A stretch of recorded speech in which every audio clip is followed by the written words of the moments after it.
नमस्कार दोस्तों, आपका स्टॉक शो में स्वागत है। आज हम बात करेंगे जो लोग शेयर मार्केट में स्टार्ट करना चाहते हैं, शुरुआत करना चाहते हैं, लेकिन उन्हें पता नहीं है कि हम क्या करें और कैसे शुरुआत करें, और वो थोड़ा बहुत मार्केट को समझना चाहते हैं स्टार्ट करने के लिए। तो ये वीडियो उन लोगों के लिए है। तो आइए सबसे पहले हम ये जानने की कोशिश करते हैं कि इस वीडियो में हम क्या समझने वाले हैं। तो इस वीडियो में सबसे पहले आप समझेंगे कि शेयर मार्केट क्या होता है, बेसिक समझेंगे, बिल्कुल सिंपल भाषा में समझेंगे ताकि हर किसी को ये समझ में आ जाए कि शेयर मार्केट क्या होता है। दूसरा है कि शेयर मार्केट में इन्वेस्टमेंट क्यों करें। भाई आप शेयर मार्केट में इन्वेस्टमेंट करना चाहते हैं तो इन्वेस्टमेंट क्यों करना चाहिए आपको, ये क्वेश्चन आपके माइंड में पूरा क्लियर होना चाहिए कि मैं शेयर मार्केट में इन्वेस्टमेंट क्यों करने जा रहा हूँ। How to start with your first investment, और आप अपना पहला इन्वेस्टमेंट कैसे शुरू करें, आप शेयर मार्केट में शुरुआत कैसे करें। तो ये तीनों चीजें हम इस वीडियो में समझने वाले हैं। वीडियो को ध्यान से देखिएगा, स्किप मत कीजिएगा, क्योंकि हम इसमें जो बात करेंगे वो इंपॉर्टेंट बातें करेंगे और बिल्कुल बेसिक बातें करेंगे जो इन्वेस्टमेंट स्टार्ट करने के लिए, शेयर मार्केट में शुरुआत करने के लिए बहुत ही जरूरी है। तो सबसे पहले क्वेश्चन होता है शेयर मार्केट है क्या। देखिए, शेयर मार्केट एक सिंपल से एक प्लेटफॉर्म है, एक जगह है जहां पे आप शेयर्स को खरीद सकते हैं और बेच सकते हैं। ठीक है, इसको हम समझने की कोशिश करते हैं। जैसे कि हमारी कुछ साइट्स होती हैं, एप्स होती हैं, जैसे OLX है, कार देखो है, क्विकर है। इन पे हम क्या करते हैं, इन सामान को खरीदते भी हैं और अपने सामान को हम बेचते भी हैं। शेयर मार्केट पूरी तरह तो उनकी तरह नहीं होता है, लेकिन हम आगे समझेंगे कि किस तरीके से थोड़ा सा इनसे डिफरेंट होता है। बट बेसिकली होता क्या है, वहां पे आप शेयर्स को खरीदते हैं और शेयर्स को बेचते हैं। और शेयर्स के अलावा भी कुछ चीजें होती हैं जो कि आप एडवांस स्टेज में जाके आगे जाके इन चीजों को समझेंगे। अभी आपको केवल यही समझना है कि शेयर्स को हम यहाँ पर खरीदते और बेचते हैं। जैसे कि OLX पे आप क्या करते हैं, अपने प्रोडक्ट को लिस्ट करते हैं बेचने के लिए, और दूसरे प्रोडक्ट्स पे आप खरीदते हैं, कार देखो में, और ऐसी बहुत सारी साइट्स हैं जहाँ पे पुरानी कार्स को बेचा भी जाता है और खरीदा भी जाता है। ठीक है, उसी तरह से क्विकर भी एक ऐसी साइट है। तो इसी तरीके से हम शेयर्स को खरीदते और बेचते हैं। देखिए, शेयर मार्केट में बिल्कुल इसी तरीके से काम करता है, लेकिन जो शेयर मार्केट होता है वो रेगुलेटेड होता है, यानी कि स्ट्रक्चर्ड वे में काम करता है। उसको रेगुलेट करती है सेबी, यानी सब चीजें बहुत ही फॉर्मुलाइज तरीके से होती है। क्या होना है, कैसे होना है, किस तरीके से होना है, उसमें सब चीजें डिफाइंड है, स्ट्रक्चर्ड है, बिल्कुल सही तरीके से सारी चीजें पहले से ही उसमें कह सकते हैं कि लिखी हुई है कि कैसे उसको काम करना है। तो ये स्ट्रक्चर्ड होता है काफी शेयर मार्केट जो होती है। अब शेयर मार्केट में जो बाइंग और सेलिंग होती है वो दो एक्सचेंजेस के थ्रू होती है, मेनली NSE और BSE। बाकी हमारा MCX भी होता है, कमोडिटीज के लिए होता है। तो बेसिकली लेकिन आप पहले इनको ही समझ लीजिए। एक होता है NSE जिसको हम कहते हैं नेशनल स्टॉक एक्सचेंज, और दूसरा होता है BSE जिसे हम कहते हैं बॉम्बे स्टॉक एक्सचेंज। दोनों क्या है, दोनों बिल्कुल सिमिलर है, एक जैसे ही काम करते हैं। BSE पुराना है और NSE थोड़ा नया है। दोनों एक्सचेंज है, यानी कि जो भी आप शेयर खरीदेंगे आप या तो उसे NSE से खरीदेंगे या आप उसे BSE से खरीदेंगे। लेकिन होता क्या है कि आप जो शेयर्स खरीदते हैं तो ये जो एक्सचेंजेस हैं ये डायरेक्टली आप इनसे डील नहीं करते। आप ये नहीं बोलते कि यार मैं NSE के पास चले गया या उसकी साइट पे चले गया और मैंने वहां से शेयर खरीद लिया, या BSE के पास चले गया, उसकी ऐप या साइट पे चले गया, वहां से मैंने शेयर खरीद लिया। ऐसा नहीं होता है। जो एक्सचेंजेस होते हैं वो ब्रोकर्स के थ्रू डील करते हैं, यानी कि ब्रोकर्स के थ्रू वो आपको ये शेयर्स बेचते हैं और ये खरीदते हैं। तो आप भी क्या करते हो, आप भी ब्रोकर्स के थ्रू ही डील करते हो, डायरेक्टली आप एक्सचेंजेस से डील नहीं करते। अब ब्रोकर्स क्या होते हैं और NSE BSE क्या होता है, थोड़ा सा और डिटेल में समझें। What is NSE and BSE। देखिए फोटो में आप देख के समझ सकते हैं, ये NSE है, BSE है, दोनों जो है इनके हेड ऑफिसेज जो है बॉम्बे में है। दोनों एक्सचेंजेस के हेड ऑफिसेज बॉम्बे में है। अब जैसा कि मैंने आपको पहले बताया था कि ये डायरेक्टली डील आपसे नहीं करते हैं, ब्रोकर्स आपसे डील करते हैं। तो अब कौन कौन सी ऐसी एप्स हैं, साइट्स हैं, ब्रोकर्स हैं जिनके थ्रू आप डील कर सकते हैं, शेयर्स को खरीद या बेच सकते हैं। तो उनमें से देखिए जीरोधा है, इनके मैंने लोगोस लगा दिए ताकि आपको ये याद रहे। जीरोधा है, अब स्टॉक्स है, ICICI डायरेक्ट है, HDFC सिक्योरिटीज है, कोटक सिक्योरिटीज है, एंजल ब्रोकिंग है। इसी तरह की कंपनीज हैं, इन्हें हम ब्रोकर्स बोलते हैं, जो आपको एप्स प्रोवाइड करते हैं, वेबसाइट में एप्स प्रोवाइड करते हैं अपने मोबाइल में, और आप इनसे शेयर्स खरीदते और बेचते। ठीक है, अब हम समझते हैं NSE और BSE को थोड़ा और डिटेल में समझते हैं। देखिए जैसे कि मैंने आपको बताया था कि इनकी हेड ऑफिसेज जो है वो दोनों के मुंबई में ही है, एनएससी के और बीएससी के। अब जो बॉम्बे स्टॉक एक्सचेंज है वो पुराना एक्सचेंज है, वो स्टैब्लिश हुआ था 1875 में, ठीक है। उसमें जो कंपनीज लिस्टेड है, ये लगभग उसमें जो कंपनीज लिस्टेड हैं वो है 5 to 9 है, लगभग इतनी कंपनीज उसमें लिस्टेड है। इसी तरीके से एनएससी है, नेशनल स्टॉक एक्सचेंज, जिसमें लगभग 2000 कंपनीज लिस्टेड हैं, तो इस्टेब्लिश हुई थी 1992 में, 1992 में इस्टेब्लिश हुई थी, ठीक है। बीएससी पुराना है, एनएससी नया है। अब क्या होता है कि कई बार लोग कंफ्यूज हो जाते हैं, एनएससी बीएससी उन्हें समझ नहीं आते क्या होता है, फिर वो कंफ्यूज हो जाते हैं कि सेंसेक्स क्या होता है, निफ्टी क्या होता है, तो ये कंफ्यूजन भी यहाँ पे आपका दूर हो जाएगा। सबसे पहले माइंड में क्लियर कर लीजिए कि दो एक्सचेंजेस हैं, बीएससी एंड एनएससी।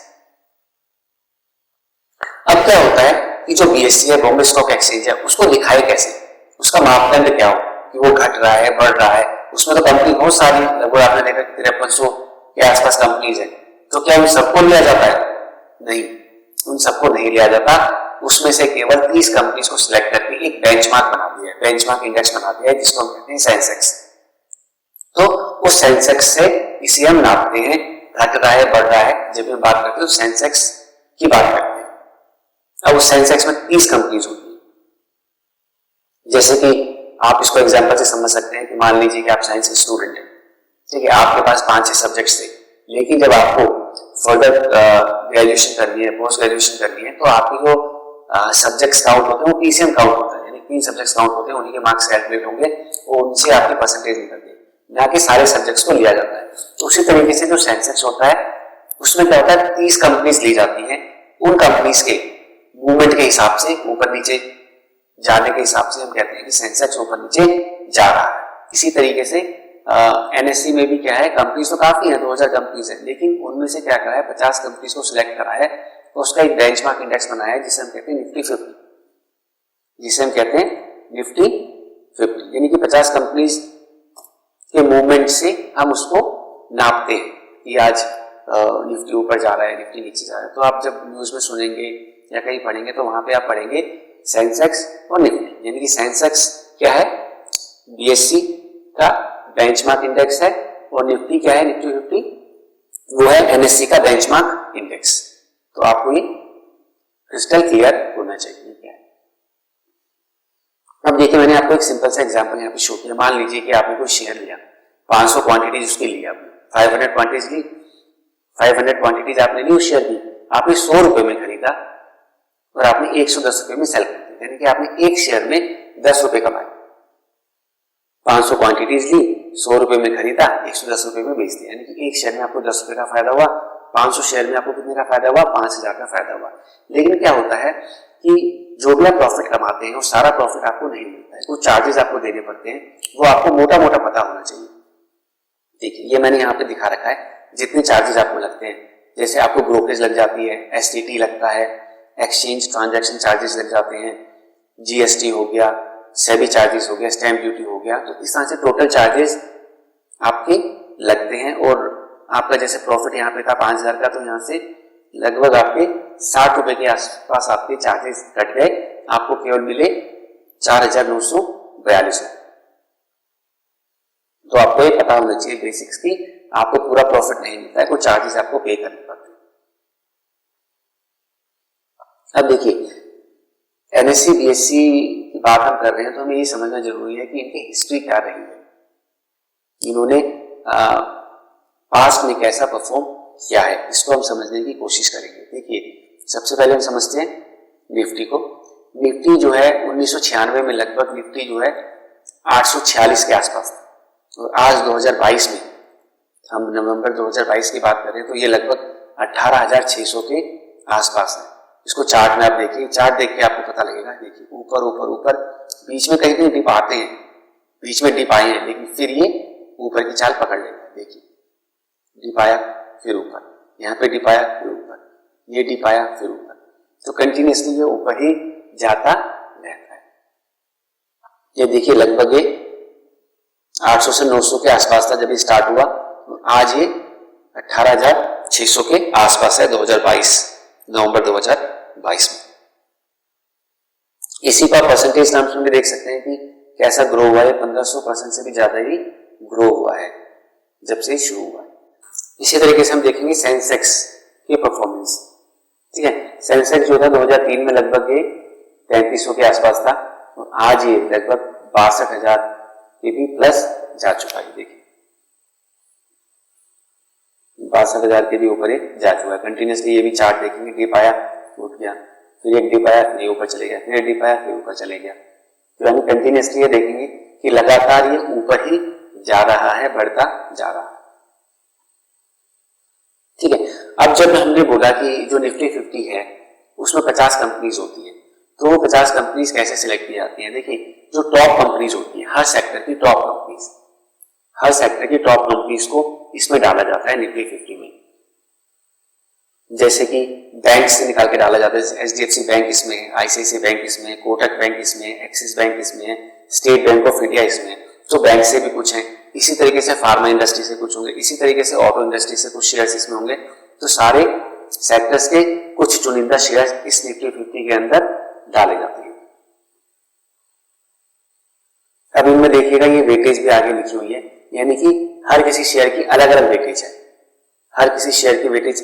अब रिलायंस से देखेंगे कि 10% से ज्यादा वेटेज है, ये वेटेज अप्रोक्सीमेट है, हो सकता है कि अब जो करंट में थोड़ी सी ऊपर नीचे हो सकती है।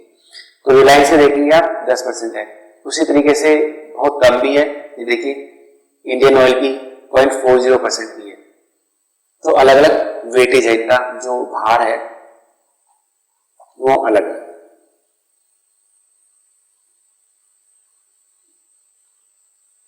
ठीक है, ये इसमें आप ये देख सकते हैं कि किस सेक्टर की कितनी वेटेज है। फाइनेंशियल सेक्टर की जो वेटेज है वो 37% है। इन सबका टोटल जो 100 है। सबसे ज्यादा जो वेटेज है, सबसे टॉप अगर 3 कहा जाए तो टॉप 3 सेक्टर्स जो है उसमें फाइनेंशियल सेक्टर आ जाता है, इंफॉर्मेशन टेक्नोलॉजी आ जाता है, oil gas and consumable fuels आ जाते हैं। तो ये जो 3 सेक्टर्स हैं इनकी सबसे ज्यादा वेटेज है। सबसे कम वेटेज देखा जाए तो सर्विसेज और केमिकल सेक्टर की वेटेज है।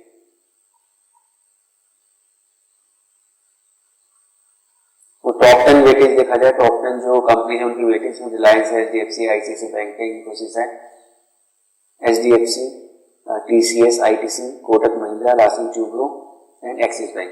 ये 10 कंपनीज हैं जिनकी सबसे ज्यादा वेटेज है। देखा जाए तो लगभग 50 से 60% जो वेटेज है इन्हीं कंपनीज की है।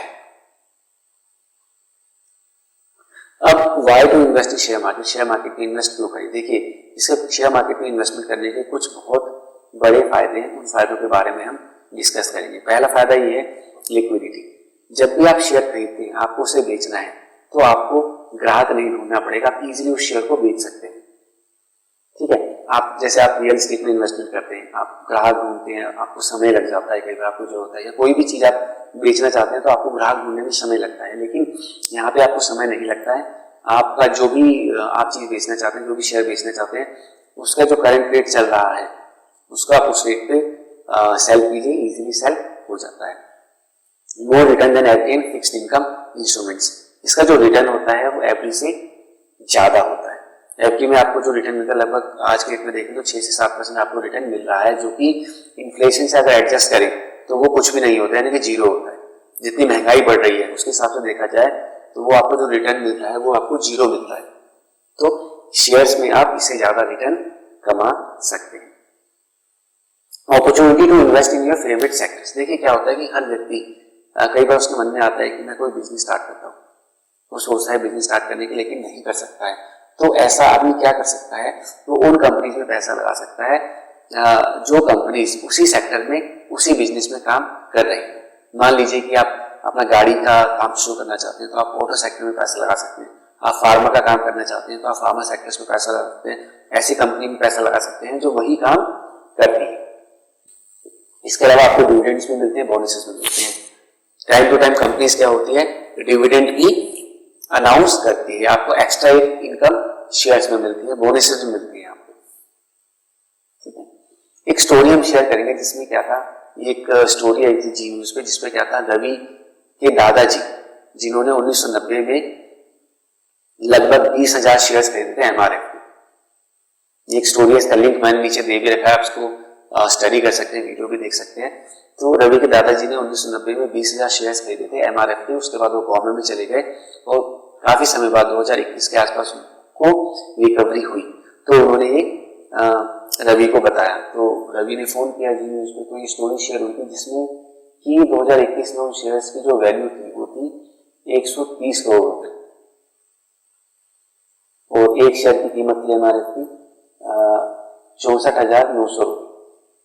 2022 में हम कैलकुलेट करें तो वो लगभग थी 181 करोड़ रुपए उन शेयर्स की वैल्यू थी। क्योंकि वो ये शेयर्स लेके भूल गए थे, कॉमा में चले गए थे, तो ये इन्वेस्टमेंट बढ़ा रहा और ग्रो करता रहा। तो ये एक स्टोरी है, ऐसी काफी स्टोरीज आप पढ़ सकते हैं, काफी स्टोरीज आपको ऐसी मिल जाएंगी जिसमें क्या कोई आदमी जो शेयर्स लेके भूल गया और बाद में वो शेयर्स जो है करोड़ों रुपए के हो गए। हम देखेंगे ये कुछ ग्लोबल इन्वेस्टर्स हैं, क्योंकि यदि हम कह रहे हैं कि इन्वेस्टमेंट में आप पैसा बना सकते हैं तो ये कुछ ग्लोबल इन्वेस्टर्स की लिस्ट है। ग्लोबल इन्वेस्टर्स की लिस्ट आप देख सकते हैं, जो बड़े बड़े नाम है जो आज की डेट में इन्वेस्टमेंट के जरिए ही करोड़पति बने। इनमें से कुछ नाम आप देखेंगे इंडियन इन्वेस्टर्स में, जैसे राकेश झुंझुनवाला जो कि अब हमारे बीच नहीं है, राधा कृष्ण दमानी, अजय प्रेम जी, मुनीश, विजय केडिया, नमीश डोली खन्ना, आशीष कचोरी। ठीक है, तो ये कुछ करोड़पति लोग हैं हमारे खुद के ही देश से। अब अपना जो है इन्वेस्टमेंट स्टार्ट कैसे करें, अपनी शेयर मार्केट की जर्नी कैसे स्टार्ट करें। देखिए, सबसे पहले आपको शेयर मार्केट की जर्नी स्टार्ट करने के लिए एक डीमैट अकाउंट खुलवाना होगा। जैसे कि मैंने आपको बताया था कि ब्रोकर्स के थ्रू ही आप डील कर सकते हैं, तो एक आपको डीमैट अपनी मर्जी का कहीं भी डीमैट खुलवा लीजिए। यदि आप ज़ीरोधा में खुलवाना चाहते हैं, जो कि एक बहुत अच्छा प्लेटफॉर्म है बिगिनर के लिए, बहुत सिंपल इसकी ऐप है, तो लिंक जो हमने डिस्क्रिप्शन में दिया है, ज़ीरोधा का अकाउंट आप डीमैट खुलवा सकते हैं हमारे थ्रू। और ठीक है, इसमें पहला तरीका है निफ्टी 20 में इन्वेस्टमेंट करने का। निफ्टी 20 क्या होती है? निफ्टी 20 में टॉप की 50 कंपनीज होती हैं, तो निफ्टी 20 में आप पैसा लगा सकते हैं। निफ्टी 20 में पैसा लगाते हैं तो आपका जो पैसा होता है सारी जो है 50 कंपनी पैसा आपका लग जाता है।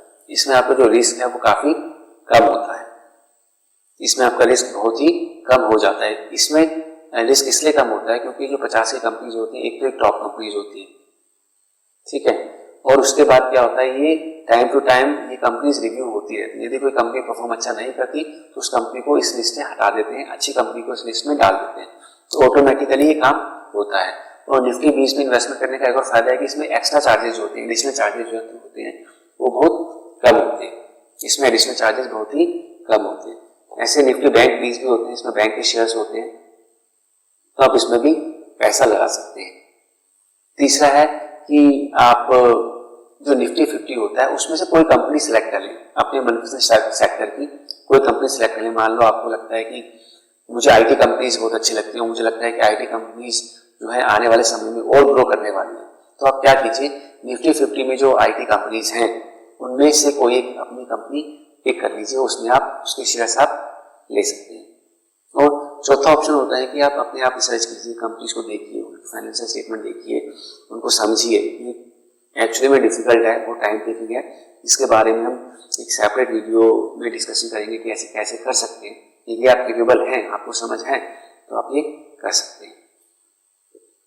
तो म्यूचुअल फंड्स, इसके लिए हम सेपरेट वीडियो बना देंगे क्योंकि बहुत सारे म्यूचुअल फंड्स हैं, किसमें पैसा लगाएं, कैसे पैसा लगाएं, ये हम एक अलग वीडियो में डिस्कस करेंगे। बट मैं आपको यहाँ पे शॉर्ट में बता देता हूँ कि आप म्यूचुअल फंड्स के थ्रू भी पैसा लगा सकते हैं। इसमें क्या होता है कि एक पोर्टफोलियो मैनेजर आपको मिल जाता है जो आपके फंड को मैनेज करता है, वो अपनी मर्जी से कंपनीज में पैसे लगाता है। आपको इसमें कंपनीज पिक नहीं करनी होती है, वो इसमें कंपनीज पिक करते हैं। आप इसमें रेगुलर इन्वेस्टमेंट कर सकते हैं, जैसे आप 1000, 2000 रुपए, 3000 रुपए, इस तरीके का इन्वेस्टमेंट फंड में कर सकते हैं। और जो फंड्स होते हैं ये भी अलग तरीके के फंड्स होते हैं, जैसे कि निफ्टी 50 फंड भी होता है, इस तरीके से ऑटो फंड भी होता है, आईटी फंड भी होता है, थीम बेस्ड भी फंड्स होते हैं। तो अलग अलग तरीके के फंड्स होते हैं। आप कहाँ पैसा लगाना चाहते हैं, आपको कौन सा सेक्टर अच्छा लगता है, कौन सी थीम अच्छी लगती है, उसको सिलेक्ट करके आप उस म्यूचुअल फंड में पैसा लगा सकते हैं। अलग अलग कंपनीज के म्यूचुअल फंड्स होते हैं, तो आप वहां पे पैसा लगा सकते हैं। ये भी काफी सेफ है, सेफ इसलिए है क्योंकि इसमें आपको पोर्टफोलियो मैनेजर मिलता है और आपका जो पैसा होता है वो एक कंपनी में नहीं लगता है, मल्टीपल कंपनी में आपका पैसा लगता है, इसलिए सेफ इन्वेस्टमेंट होता है। इसके लिए हम सेपरेट वीडियो भी बनाएंगे। तो आई होप आपको ये वीडियो अच्छी लगी होगी। यदि आपको वीडियो अच्छी लगे तो चैनल को सब्सक्राइब कीजिए ताकि हमारी जो भी अगले वीडियोस आएंगी उसका नोटिफिकेशन आपको मिल जाए। वीडियो देखने के लिए बहुत बहुत धन्यवाद। जय हिंद, जय भारत।